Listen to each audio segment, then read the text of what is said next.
So we're going to talk about operations between sets in this video.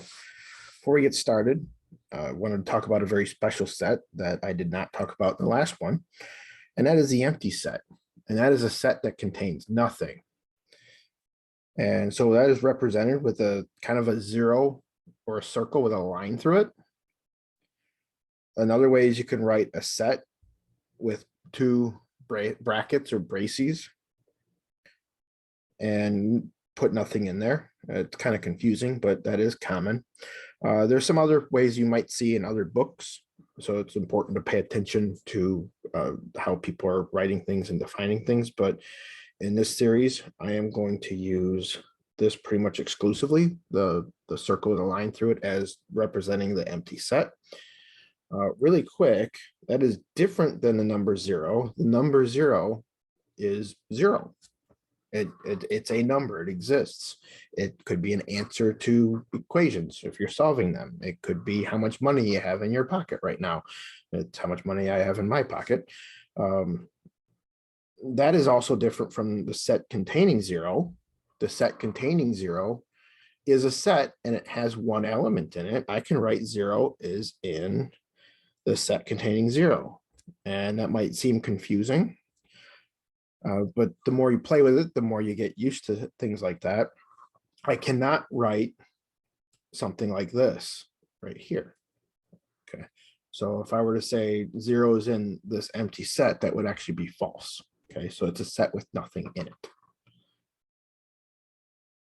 All right. So the first set operation we're going to talk about is the union. And this combines sets. And we use kind of a U shape to represent the union of two sets. And if you see it typed, it doesn't quite look like a U. It has a special look to it. It feels like it's a narrower line or a skinnier line used to draw it, and it feels bigger than a typed U. But we do the best we can with it when we're handwriting it. So let's talk about how this works. So A union B would be, and that's how that was read, A union B. This is the set that contains everything in A, or it contains everything in B. And that's an important word. We could also write that as or read that as or A, or something in A, or it's in B. So a concrete example, if I were to look at, say, 1, 2, 3, 4, and I'm going to join that with, let's see here, 1, 3, and 5. And this 1, 2, 3, 4 could be my set A. This 1, 3, 5 could be my set B. And if I'm joining them together, I'm going to write 1, 2, 3, 4, 5. And I'm going to write that because 1 is in this set or it's in that set. And in math class, that's an inclusive. So it could be in one, the other, or it could be in both.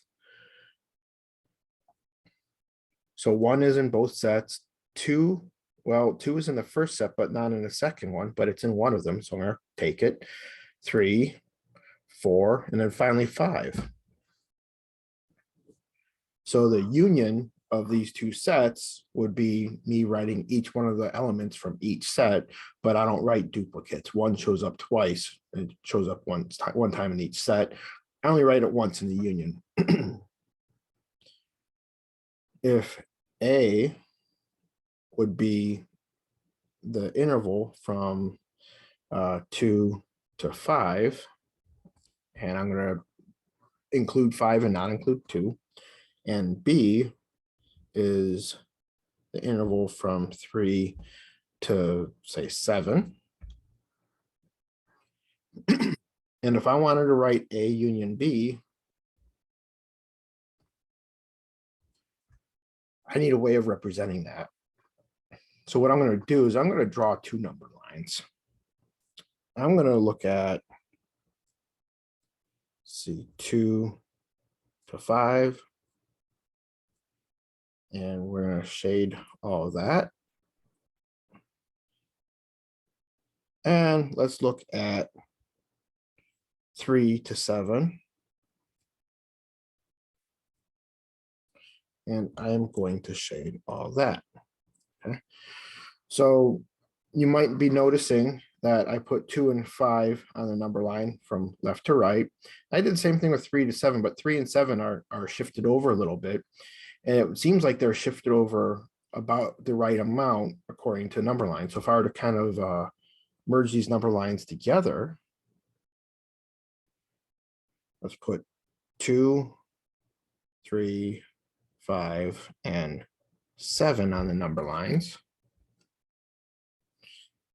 And if I were to shade in that first part, the 2 to 5, and shade in that second part from 3 to 7. Oops, that's not shading. Let's grab a highlighter tool. And you might notice, since I'm using a highlighter, that the part that overlaps turns green.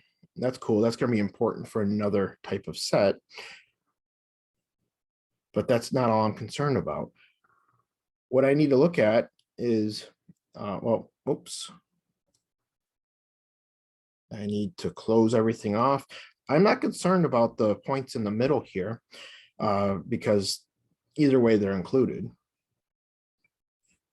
So is 2 in A or B? No, it's not. But anything to the right of 2 would be in A all the way up to 5. So my A intersect B is going to have this. It's going to have the left parenthesis and a 2 because it goes as far as 2. It doesn't go anything past that to the left. But I see shading to the right, so it's going to go to the right. Let's see where it goes. Well, it goes to 5 for sure. Okay, but 3 is in A or B because, oops, I'm sorry. 5 is in A or B. Well, it's in both. 6 would be in B. So if I were to write or put a little tag there for the number 6, that would be in A or B because it's in B. And I can go all the way up to 7, but not include. So what I'm doing is I'm taking the left endpoint of A and the right endpoint of B, and then everything in between it, because everything in between is in one or the other. So that's how I write a union of two intervals.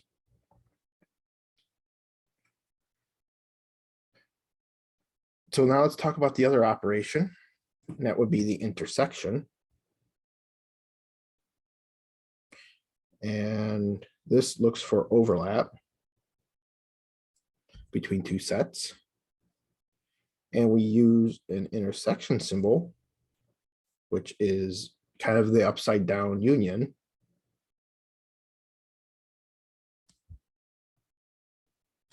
And we can use the word and when reading that off. So if I were to write A intersection B, I can read that as A and B. So something that's in A and it's also in B. So it has to be in both.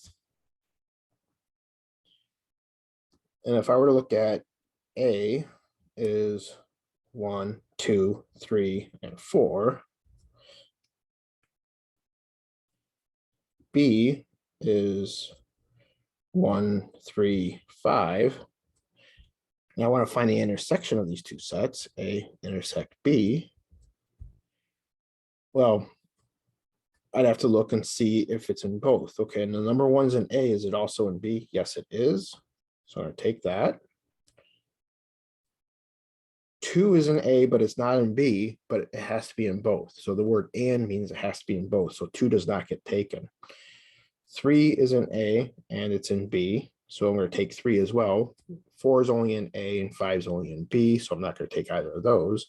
So my set 1 and 3 would be the intersection of A and B, because 1 is in both and 3 is in both. If I go back up and look at the graph that we established above, this overlap part is actually the intersection there. So that is the intersection of A and B. And that would be 3 to 5. It's including both because 3 is in both sets, 5 is in both sets, and everything in between them. So 4 is in there, 3.5, 4.9.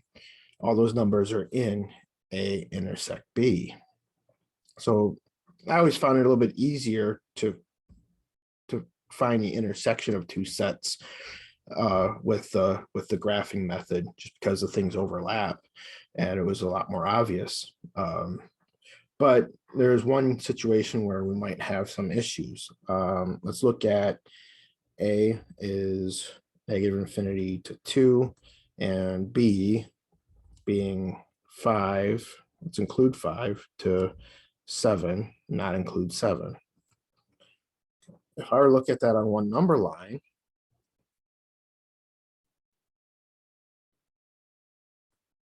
it would look something like this. There'd be 2, 5, and 7. And A would be represented by that interval, and B would be represented by this. And if I wanted to find the intersection, they don't overlap. That would be an empty intersection. So that would be the empty set. A join with B, on the other hand, well, that's going to be negative infinity to 2 joined with 5 to 7. And so I can join two intervals together with the intersection, and it's perfectly happy because it has to be one or the other. Even though they don't meet up, I can still put them together.